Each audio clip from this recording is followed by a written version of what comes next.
রাজশাহী মেডিকেলে গেলে আপনার কোন জিনিসটা জানা বেশি জরুরি সেই জিনিসটাই আমি এখন বলবো। হ্যাঁ, সো রাজশাহী মেডিকেলের বাইরে যেমন গামলা বিক্রি করছে, সোপ বিক্রি করছে, চেয়ার বিক্রি করছে, এরা একটু দামটা বেশি নেবে। কেন বলুন তো? কারণ ওরা জানে যে রাজশাহী মেডিকেলে যে রোগীগুলো এসছে এরা বাধ্য হয়ে এটা কিনবেই। সো ওইখানে আপনি দামটা জিজ্ঞেস করার পরে সেম জিনিস কিন্তু আরডি মার্কেটে গেলেও পাবেন। এখন মেডিকেল থেকে আরডি মার্কেট 5 টাকা ভাড়া, আপনি চলে যান না, 10 টাকা খরচ হোক যাওয়া আসা, কিন্তু ওখানে 30 টাকা কম বেশ হয়ে যাবে।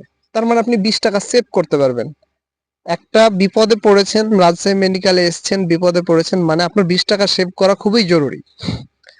সো রাজশাহী মেডিকেলের সামনে আপনি চা কিনতে পারেন, পাউরুটি কিনতে পারেন, কিন্তু ছোট পানি ফেলার গামলা, পাটি বাসক, চেয়ার, জগ, এগুলো একটু দূর থেকে নিন।